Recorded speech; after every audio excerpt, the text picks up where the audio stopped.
एक समय था जब बिहार में इंडस्ट्रीज हुआ करती थी और खनिजों का हब कहा जाता था हमारे बिहार को।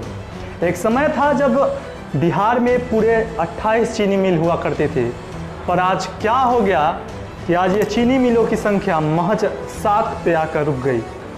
आज ऐसा क्या हो गया कि सारे फैक्ट्रीज ठप पड़े हुए हैं? ऐसी क्या कमियां रह गई जिससे हमारा ये राज्य इतना पिछड़ा रह गया? आज इसी कहानी के साथ मैं आपके सामने आया हूँ। मेरा नाम है अंकुश प्रासर और आपका बहुत बहुत स्वागत है हमारे इस YouTube चैनल ए सीकर्स में।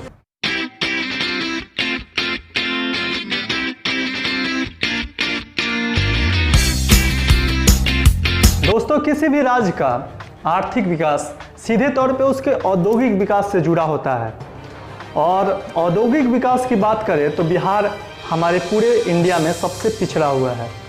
बिहार के पास आज महज 50 ही इंडस्ट्रीज़ हैं और जो भी पहले थे वो भी आज बंद हो चुके थे। ऐसा नहीं है कि बिहार में पहले इंडस्ट्रीज़ नहीं हुआ करती थी। बिहार में पहले इंडस्ट्रीज थी, चाहे वो पेपर के कारखाने हो, चीनी मिल्स हो, या फिर लेदर फैक्ट्रीज हो, या फिर सबसे ज़्यादा बिहार में अगर कोई इंडस्ट्रीज थी तो वो एग्रीकल्चर बेस्ड इंडस्ट्रीज थी। पर आज के दिन में महज 50 पे सिमट गई हो जाए। बिहार को लेकर ये बड़ी और ख़ास बात इसलिए बन जाती है क्योंकि यहाँ के लोगों का बरसों से बाहर के राज्यों में पलायन होते हुए हम लोग देखते आ रहे हैं। इसका बड़ा कारण ये बताया जाता है कि यहाँ के लोगों को बिहार में रोज़गार नहीं मिल पाता। जाहिर सी बात है कि रोज़गार नहीं मिल पाती होगी क्योंकि यहाँ पे औद्योगिक केंद्र नहीं है, इंडस्ट्रियल एरियाज़ नहीं हैं। हमारा बिहार आज पूरी तरह कृषि पे डिपेंडेंट है। यही कृषि जिसके बारे में हमें बचपन से सिखाया जाता है या फिर पढ़ाया जाता है कि भारत एक कृषि प्रधान देश है, पर यही कृषि करने वाले लोग कभी ऐसा भी समय आता है कि वो लोग दाने दाने के मोहताज हो जाते हैं। बिहार का जियोग्राफिकल लोकेशन भी कुछ ऐसा है कि हर साल किसी न किसी क्षेत्र में या तो बाढ़ आ जाती है, नहीं तो सुखाड़ पड़ जाता है और फसल पूरी तरह बर्बाद हो जाते हैं और किसान हर साल कर्ज में डूब जाता है। दोस्तों, आज बिहार में इस हालत के पीछे तो कई फैक्टर्स हैं, पर हम आज कुछ मेन फैक्टर्स देखेंगे कि आखिर हमारा बिहार आज इतना पीछा क्यों है, आखिर जो इंडस्ट्रीज़ थी यहाँ आखिर वो बंद क्यों हो गई। इन सब चीज़ों पे हम आज केस स्टडी पूरे डिटेल में करने जा रहे हैं, तो बने रहिए हमारे इस वीडियो में। प्लीज़ इस वीडियो को लाइक कीजिएगा, शेयर कीजिएगा, और हमारे चैनल को अब तक सब्सक्राइब नहीं किया है तो प्लीज़ एक बार सब्सक्राइब जरूर कीजिएगा। दोस्तों, आज का हमारा पहला फैक्टर है फ्रेट इक्वलाइजेशन पॉलिसी। सबसे पहले हम इस पॉलिसी को समझने की प्रयास करते हैं। ये पॉलिसी सन 1950 में आई थी और 1990 तक चली थी। उस समय हमारा बिहार और झारखंड दोनों एक हुआ करते थे। वैसे तो इस पॉलिसी को इसलिए इंट्रोड्यूस किया गया था कि भारत के विभिन्न राज्यों में इंडस्ट्रियल ग्रोथ हो सके और जितने भी ट्रांसपोर्टेशन चार्जेस होते थे उन्हें सेंट्रल गवर्नमेंट के द्वारा सब्सिडाइज कर दिया जाता था। उस समय बिहार भारत के अन्य राज्यों में काफ़ी ज़्यादा मिनरल्स भेजा करता था। फ्रेट यानी भाड़े पे सरकार द्वारा इंसेंटिव दिया जाता था, जबकि सरकार को इंसेंटिव देना चाहिए था कि बिहार जैसे मिनरल रिच स्टेट्स अपने ही राज्य में खुद इंडस्ट्री खोल ले, जिससे एम्प्लॉयबिलिटी बढ़ती और बिहार हमेशा से ही आत्मनिर्भर बनता। पर ऐसा कुछ नहीं हुआ। हाल बुरा तो तब हो गया जब सन 2000 में भारत और झारखंड का बंटवारा हो गया। बोकारो, जमशेदपुर, धनबाद जैसे मिनरल रिच जगह झारखंड के हिस्से में आ गए। दोस्तों, बढ़ते हैं हम अपने दूसरे फैक्टर्स की ओर, जो कि काफ़ी महत्वपूर्ण है। महत्वपूर्ण इसलिए है क्योंकि ये जुड़ा हुआ है पॉलिटिक्स से। पुअर पॉलिटिकल विजन, इसका मतलब ये है कि नज़रिया कभी भी पॉलिटिकल पार्टीज़ का सही नहीं रहा है हमारे बिहार में। बिहार में कितनी सरकारें आई और कितनी चली गई, किसी का ध्यान इंडस्ट्रीज़ पे नहीं गया।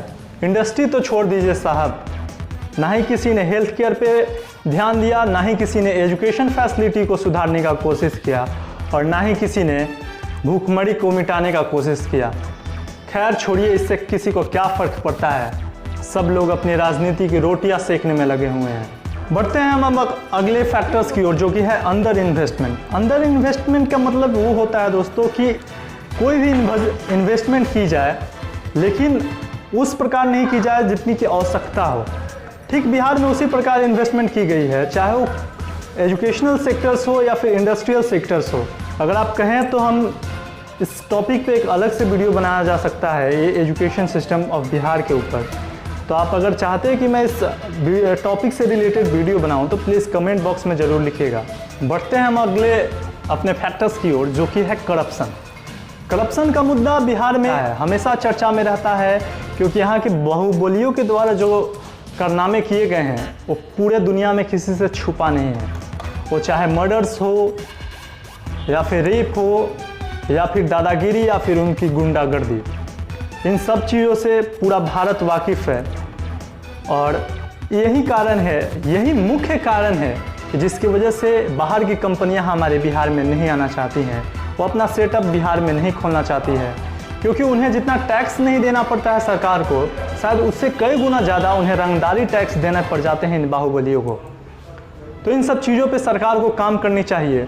एक डेटा के अनुसार सन 1980 में जब जगन्नाथ मिश्र बिहार के सीएम बने थे, तो उस समय हर 3 मिनट पे, आई रिपीटेड कि हर 3 मिनट में एक मर्डर केस रिपोर्ट हुआ करती थी। अब आप ही सोचिए दोस्तों कि जहाँ पे हर 3 मिनट में एक मर्डर केस फाइल होता हो, वहाँ आप मजबूरी में भी रहना पसंद नहीं करेंगे। तो ज़रा सोचिए कि लाखों करोड़ों इन्वेस्ट करके कोई बाहर की कंपनियों के ऑनर यहाँ पे इस दलदल में क्यों फंसने आएंगे। बिहार में छोटे ओहदे से लेकर बड़े ओहदे तक लोग करप्टेड हैं। अभी आप एक वीडियो क्लिप देखिए। मुझे तो सिर्फ सवाल पूछने आप लोग, उत्तर प्रदेश के और बिहार के लोगों को मुझे सवाल पूछने हैं। आपके यहाँ के राजनेता कुछ नहीं करते, आप बाहर जाते हैं, बाहर जाके आपको इस संघर्ष का सामना करना पड़ता है। आपको नहीं लगता कि आप हर जगह जाके अपमानित होते? आपका स्वाभिमान कहाँ है? आप आपके राजनेताओं को कभी पूछेंगे नहीं कि हम लोग जब बाहर जाते हैं तो हमें जिल्लत की जिंदगी जीनी पड़ती है, लोग गालियां देते हैं, मारपीट करते हैं। वहां के लोगों को, अगर अभी तक उनके वहां पे लोगों को रोजगार नहीं है, हम लोग वहां पे जा रहे हैं कि हमें भिखारियों की ट्रेन यहां पे नहीं चाहिए। अगर आसाम में देखेंगे तो आसाम में तो बिहारियों के उनकी गर्दन काटी गई थी। ये जो बातें हैं, ये जो सवाल है, आप ये जो मुझे पूछ रहे हैं, आप उनको क्यों नहीं पूछते? कि प्रधानमंत्री के लिए आपको हमारा क्षेत्र चलता है, लेकिन हमारे यहाँ पे जो युवक है, हमारे यहाँ के जो लोग हैं, वो बाहर काम करने के लिए क्यों जा रहे हैं? हाँ, तो ये वीडियो क्लिप देखने के बाद शायद आपके मन में कई प्रश्न उठ रहे होंगे। हो सकता है आपका खून गर्म भी हो गया होगा इनके क्रूर बातों से। ये कड़वे बात जरूर हैं, परंतु ये सत्य है। महाराष्ट्र के राजनेता राज ठाकरे जी ने बिहार के बारे में जो कुछ भी कहा है वो बिल्कुल सत्य है। जरा आप ही सोचिए कि कल को आपके ही बिहार में इंडस्ट्रीज खुल भी जाएं और बाहर के मजदूर आने लगे, तो क्या आप उन्हें काम करने देंगे? इसका मेरा सही उत्तर है, और आपके मन में भी यही उत्तर होगा, नहीं। क्योंकि आप तो महाराज बस या फिर ऑटो स्टैंड में किसी अन्य ऑटो को तो आने देते नहीं हैं, तो क्या आप बाहर के मजदूरों को आकर यहाँ काम करने देंगे? यही कारण है कि बाहर की कंपनियाँ यहाँ आना नहीं चाहती हैं और रोज़गार नहीं मिल पा रहा है हमारे बिहारी मज़दूरों को, जिसकी वजह से उन्हें बाहर जाना पड़ता है और काफ़ी धक्के खाने पड़ते हैं। और ख़ास करके महाराष्ट्र और गुजरात जैसे राज्यों में जो उन्हें तकलीफ़ और दर्द होती है, ये सिर्फ वही जानते हैं, दूसरा कोई नहीं जानता। बहरहाल अगर उन्हें धक्के खाने के बाद नौकरी मिल भी गई, तो इसका जो दर्द होता है, उन पे जो बदसलूकी की जाती है, इसका दर्द पता नहीं सरकार को क्यों नहीं होती।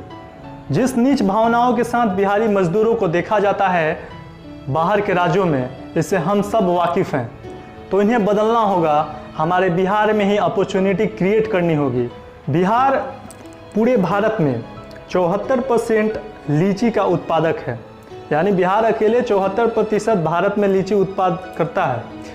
लेकिन बिहार में एक भी आज लीची का रस निकालने वाला फैक्ट्री नहीं है। इसके पीछे क्या कारण है दोस्तों? कारण यही है कि यहाँ अपॉर्चुनिटी क्रिएट नहीं की जा रही है। आज हमारे बिहार में ना जाने कितने नदियाँ हैं, कितने पानी हैं, और इसके बावजूद भी हमें मछली बाहर के ला कर खाने पड़ते हैं। हमारे बिहार में आज मछलियाँ आंध्रा से आती हैं, नहीं तो बंगाल से आती हैं, जबकि इतने नदी होने के बावजूद भी आज के यहाँ बिहार के मछुआरे भूखे मर रहे हैं।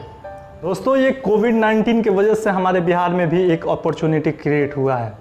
जितने भी बिहारी मजदूर भाई हैं, वो जो बाहर के राज्यों में रहते थे वो आज फिर से बिहार अपने घर पे लौट कर आए हुए हैं। यानी बिहार में ह्यूमन रिसोर्सेस का भरमार पड़ा हुआ है।